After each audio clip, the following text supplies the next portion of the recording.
Good morning. Thank you for having me. I need to talk to Mike earlier, maybe set expectations a little lower. I feel like I've already been upstaged by the two mayors. Really appreciate their discussion points this morning. With that, I've already screwed up. Let's see if the next one goes. No. Okay, so as a economic researcher, I cannot speak without a PowerPoint, so we're in trouble if it doesn't go. Let's see if that button works. No. There we go. All right, we can have a conversation this morning. Okay, I want to do a few things this morning, and I will say, David's really going to follow, and he's going to talk about the solutions. I'm really going to hopefully give you a lot of information and data about your community. And I will say, I really want to thank the Workforce Development Board. This data is really based on that. I see Sarah and I spent hours talking and kind of looking at this. So this is something that we've been really working on for, we started over a year ago. And so it's nice to kind of take that kind of countywide data and then really look at your region. So let's talk about your region. So I'm going to use the term North County. And just so we're clear, when we're talking about North County, it really represents these 5 zip codes. Obviously Paso Robles, Atascadero, the community of Templeton, Shandon, Creston. But there's some communities in there as well, but you get a sense of those are our 5 zip codes that represent the data that we're going to be kind of focusing on this morning. There's 3 parts of what we want to do today. We want to look at your kind of your workforce, which from an economic perspective is kind of the supply. Who are the workers? Who are the people that live here? What's their educational background? What are the type of jobs they have? And then we want to look at your economy and what are the jobs that are available here. One thing that's important to kind of be aware of, when I talk about this first group, it's about the people that live here. It's the residents. In the second phase, when I'm talking about the economy, I'm talking about people that work here, right? And they're not exactly the same. A lot of people that live here work here, but not all of them. We actually see movement, people importing, coming from outside the area to work, but more often meet people leaving the community to work as well. So just a little bit of background, and there will be an extensive quiz after this is over. So I expect, maybe. Okay, so when we're talking about this North County region, we're talking about 90,000 people. About half of them live in Paso Robles, another 36% live in Atascadero, and the remaining 15%, 13% live in those other 3 zip codes. The population growth has actually grown at about 3% between 2013 and 2017. That's a little slower than California, but it's faster than the national average. And it's faster than the rest of the county as well. So one of the interesting things, and I'm a data nerd, so this may be very interesting to me and maybe less interesting to you. Your community as a whole is older. So what I mean by that is about 33%, 1 in 3 residents are over the age of 55. Compared to California, that number is about 25%. And I'm already foreshadowing, typically this is a community that should have a low labor force participation rate, right? Because more of your people that live, or more of your residents that live in the community are kind of outside those working age. And yet your labor force participation rate is above average. I'm not sure why that is, other than saying the people in this community like to work. And so I think that was one of the things as I'm running through the state, I'm like, with this type of demographic profile, your labor force participation rate should be considerably lower than the state average, and yet it's above the state average. So people like to live here, people like to work here. So that's a good thing. I will say, though, it is important to be aware that your primary working age, kind of 25 to 54, you have a lower, you're kind of below average in terms of the distribution. It represents about 38% rather than 42%. So you have a smaller kind of typical workforce age, but yet people are still working. You also have a really low unemployment rate. So there's, I'm sure, as business owners out there, it's a tight labor market, and I'm sure that's a challenge. The community is generally whiter than the state as a whole, but there is still some diversity in the region. This is interesting too, and I think, Josh, I screwed this up in our conversation the other day. This is it has a larger portion of your population falls between that kind of mid-range in educational attainment. So you have a small portion that have less than a high school diploma, less than 10%, whereas the state average is about 17%. But you have more of your residents have kind of between an associate degree and a high school degree. Your portion that have a bachelor's degree is just a little bit below average. And that's something to think about as we start looking at the jobs in the area. You can see we have some maps. I'm not going to spend a lot of time on that, but you can look at the educational attainment in the region differs kind of as you go kind of west to east. And you see different levels of kind of education. I'm not going to spend a lot of time on this morning. The research that we did with the Workforce Development Board looks a lot at what are the schools and the educational facilities that we have in the county, what are the programs, the completions, how they're growing. Just as a little data on that, but if you're interested in that, that's important. I would really refer you to the county research. Overall, the median income for the region is higher, is above both the California and the state average, or the state and the national average. And again, more distribution on kind of how that looks like within the county. One of the other interesting things is, and this matters a lot, one of the things we're doing a lot of research on right now in BW Research is looking at kind of economic resilience. And what makes a community less likely to go into a recession, and what makes a community more likely to bounce back, right? So that idea of economic resilience. And one of the variables that's really important is kind of income equality. Those communities that have better income equality tend to be more resilient from economic downturns. And one of the things we see in your region is you have a larger portion that fall into that 75 to 150,000 kind of annual household income, which is a good thing. It's a good thing because I think I'm a believer that the American dream is really built on that middle class kind of opportunity and access to it, and really grow beyond that.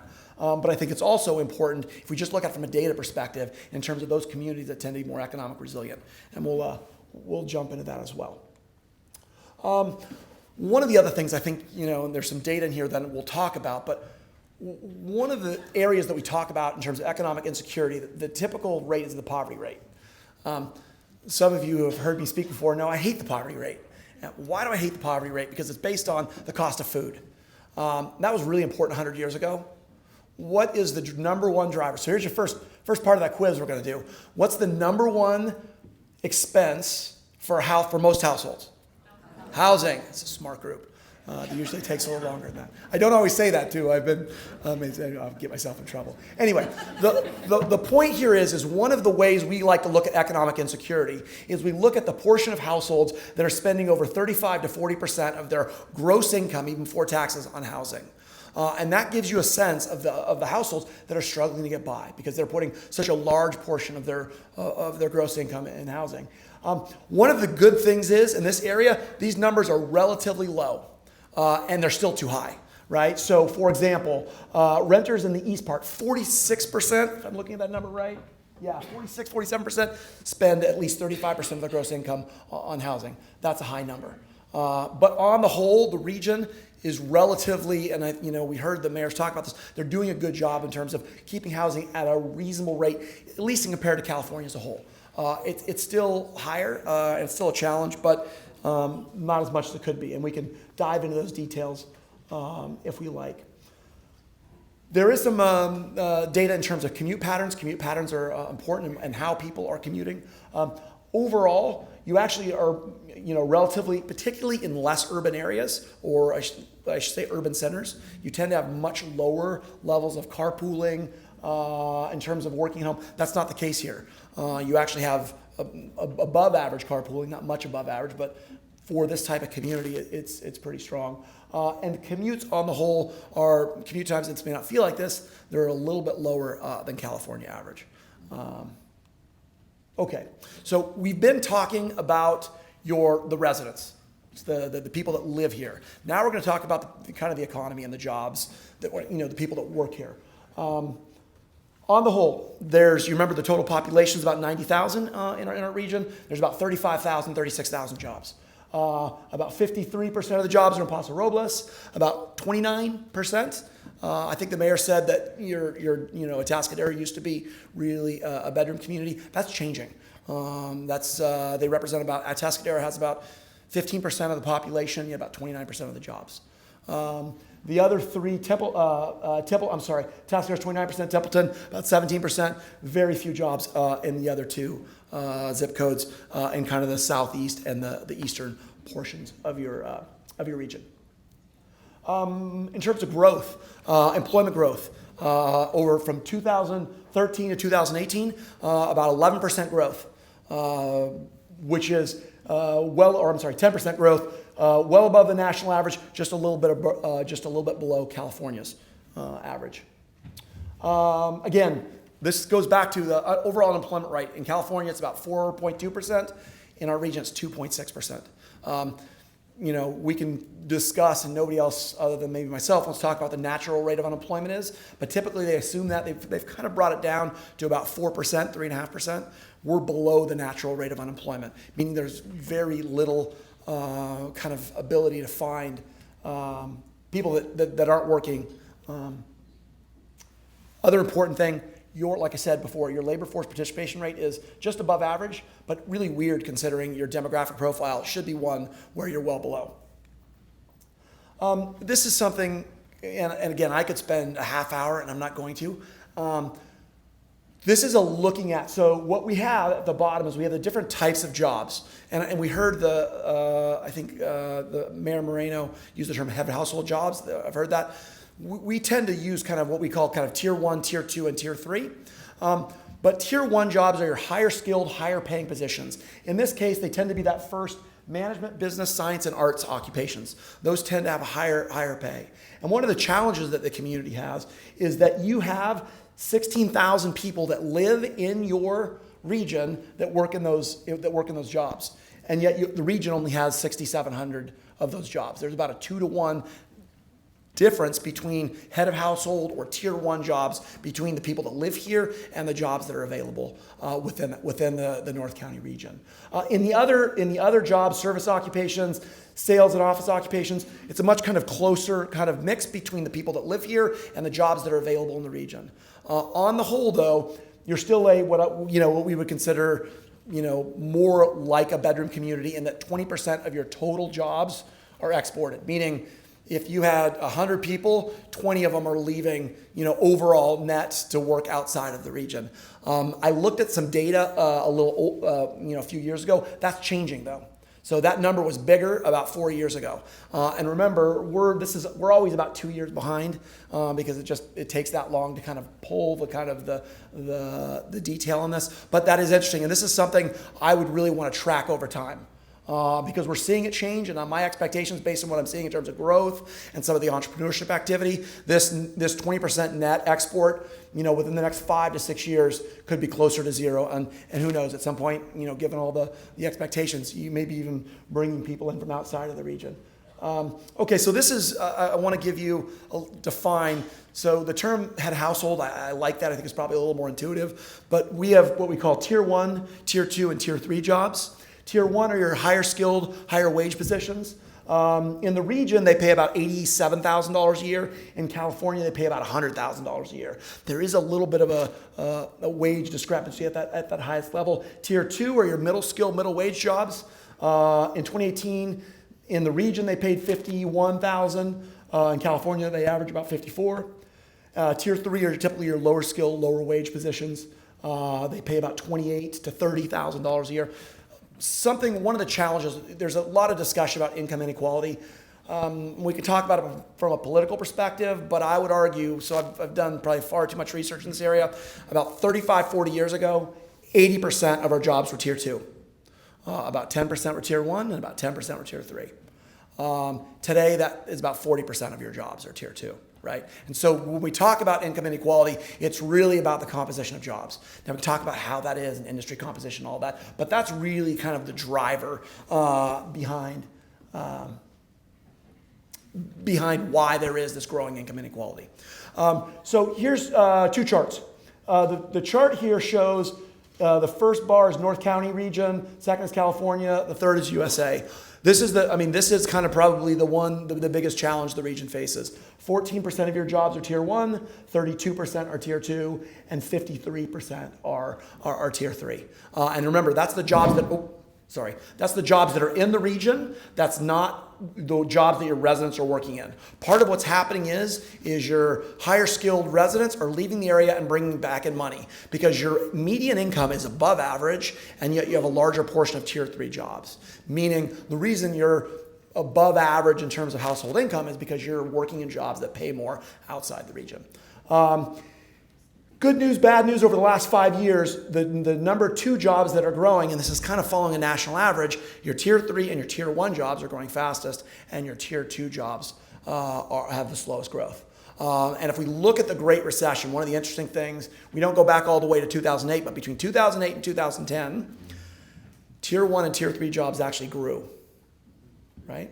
So you had a huge drop in jobs, but it was largely in those tier 2 jobs, those middle. So that kind of long-term decline was really catalyzed in the Great Recession, and we're still seeing that trend even 5, 6, 10 years after the fact.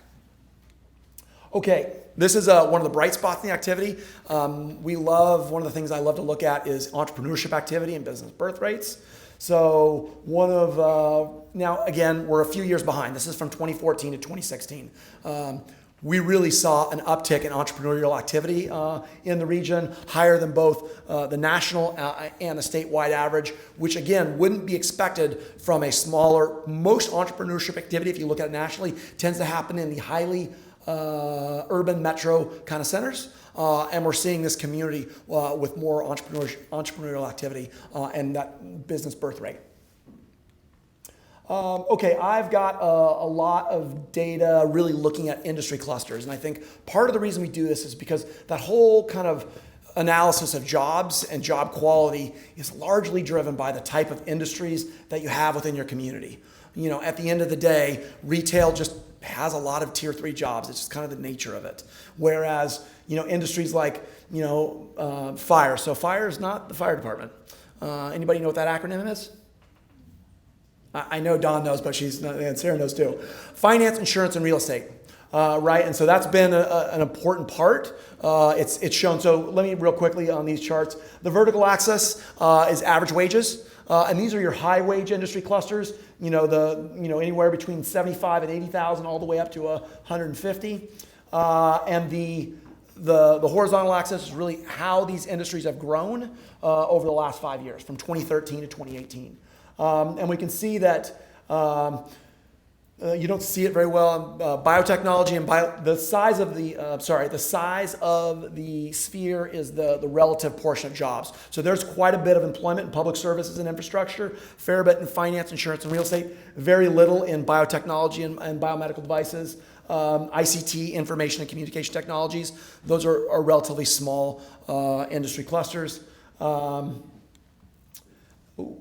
Did not mean to do that. Okay. Okay.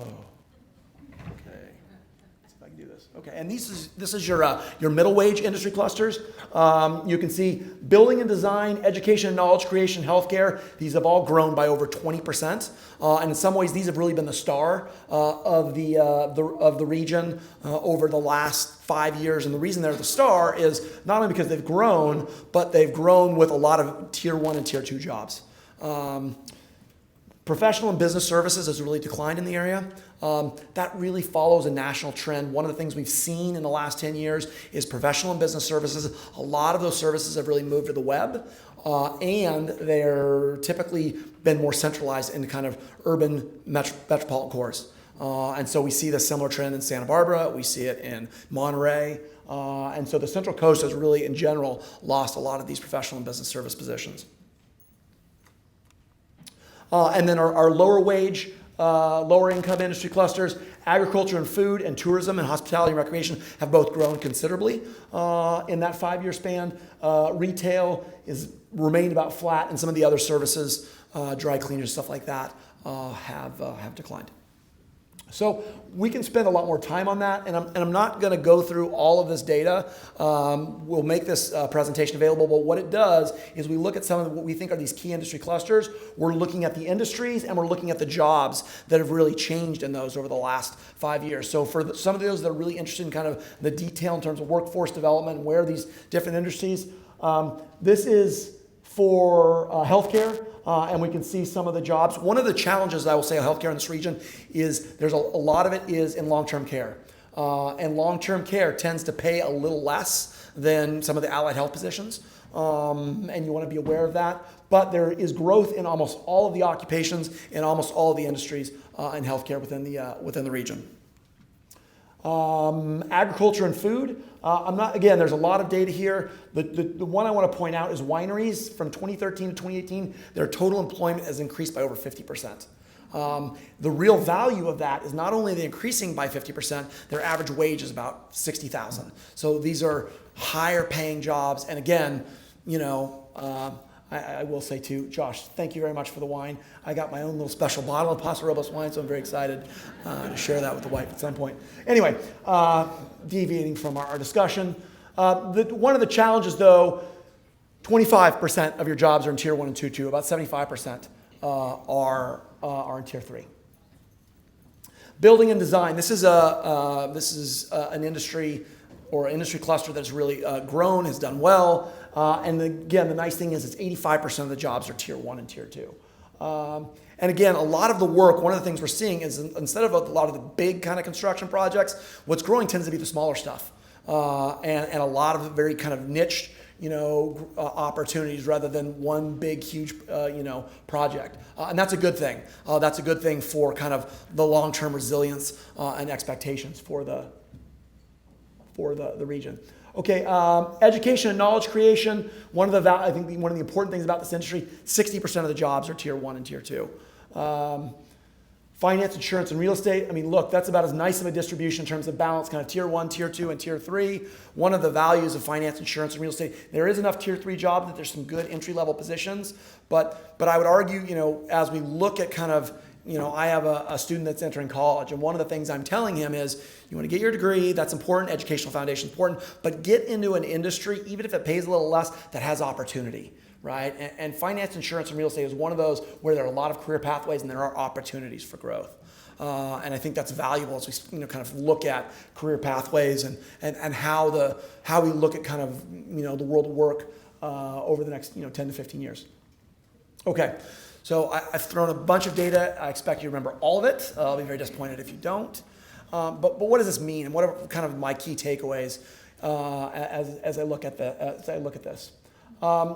Okay, I think there's three kind of challenges. I'm going to start with the negative and end on the positive. That's probably the better way to do it, right?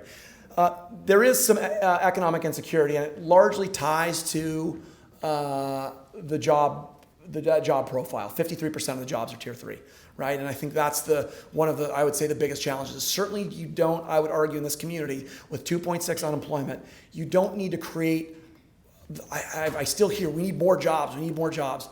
We don't need more jobs. We need kind of really focusing on kind of quality jobs. And I will also argue too, not all Tier 3 jobs are the same.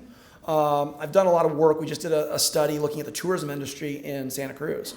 And one of the things you see when you look at the tourism industry is hotels are kind of a big part of the tourism industry, and you have jobs that tend to be, we looked at this nationally, jobs that are in the front of the house and that tend to be dealing with customers, and they tend to have more opportunities moving forward than people that are working back of the house, right? And so they're both Tier 3 jobs when they start, but the pathways and the opportunities for those kind of front of the house jobs are better than the back of the house jobs. And I guess what I mean by that is think about how even, the reality is you're gonna have at least 40% of your jobs will be Tier 3. But those that connect with industries that have growth opportunities or at least develop some good fundamental foundational skills that allow you to kind of move up is something to think about as well. I will say there is a little bit of what we call the quality of life tax or the sunshine tax. I love, by the way, I believe Mayor Marino talked about economic development is fundamentally about quality of life, and I believe that to be true. But there's some challenges that when you do live in an area like this that does have a high quality of life, we see this disparity. I see it up and down the Central Coast where wages are below average and costs are above average. And what that means is too many people that live in Santa Barbara and San Luis Obispo and Paso Robles and Atascadero and Monterey, they have to leave the community to get the income. And so this is not just a problem that you face here. It's really kind of, it tends to be throughout the greater Central Coast region. And your industry profile is a challenge. And again, Central Coast has two industries that really jump out. Tourism and agriculture. And what's the problem with tourism and agriculture? They just don't pay as much. And they don't pay as much in a community that costs more than average, right? And so that's, again, I won't be any more of a bummer, but these are some of the kind of the big structural foundational challenges that you face and you need to be aware of. One thing I want you to think about real quick, more data for the few data nerds out there. Tier 3 jobs, which represent 53% of the jobs in the area. If I have a tier 3 job, again, I will say too, the poverty rate in North County is about 9.5%. That's about 3 or 4% below the state average. So, but again, poverty rate is such a poor measure of economic insecurity. The sustainability to live in the region or live in San Luis Obispo County with a family of 4, 2 adults and 2 kids, you need to make about $53,000 a year. A family of 4, 2 adults, 2 kids, you have to have 1.86 tier 3 jobs to be able to live here sustainably. And what that means is you don't have to get federal assistance or local assistance or something like that. You can afford to live here. If you have a tier 2 job just about pays. It's just under, but just at about that sustainability rate. A tier 1 job, I mean, you have 0.6. Not that anybody can work 0.6 of a job, but if you could work that much and live in the region sustainably. And again, I think this is just something, this is part of that, sunshine or quality of life tax. Our average wages, our cost of living is 14% above the national average. Our wages are 16% below the national average, right? That's a challenge, right? Okay, no more. The economics is considered the dismal science. Yes, we're generally a pretty dismal group, to be perfectly honest. Okay. All right, let's talk about really, I think, some of the key opportunities and some of the really successes. And I'd just like to point out I have 4 successes, only 3. Yeah, I don't know. Okay. Entrepreneurship and the growth of wineries are really, I think, are great to see. And they're great to see for several reasons. This is a community that should be slowing down. Most of your residents, or not most, but above average portion of your residents are above the age of 55, but yet it's still very dynamic. In your economy, you have entrepreneurship going on, you have growth going on, you have some of these key industry clusters like wineries growing, and I think that's important. I'm a big believer too, I keep referring back, but quality of life is key. And at the end of the day, your best long-term economic development strategy is to have a high quality of life. And this region, I really, I didn't spend a lot of time looking at the metrics, but all the metrics that I can see, that's an important part of it. You do have robust growth, design, healthcare, education, all increased by about 20%.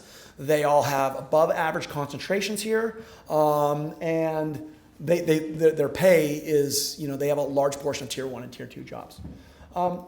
So let's just look at those. So healthcare over the last 5 years, grown by 27%, 5,700 jobs, 4.36 location quotient. Everybody loves location quotients, right?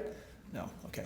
That's industry concentration. You're 4 times the national average for healthcare jobs. For building and design, you've had 21% growth, 2,800 jobs, 2.3 or 2.7 times the national average in terms of concentration.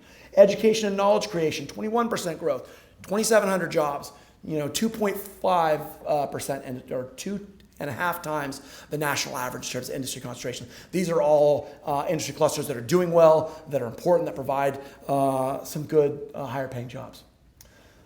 Lastly, this is something that I'll be very quick about, but I really believe, first of all of the economists that are saying we're going in a recession in the next 6 months, we're not going in the next 6 months, we don't know. There's some data points out there that aren't good. There's some data points out there that show that we're probably not going to go in recession. I'll be honest, the whole issue with the recessions it's not a question of if, it's when. There's going to be a recession sometime in the next, probably 3 or 4 years, right? I'm not going to say when because I have this group of economists, and I have a third of them are sure it's going to happen in the next 6 months. Another third of them are sure it's not going to happen for 2 years. The honest ones like myself are like, we don't know, we think, right?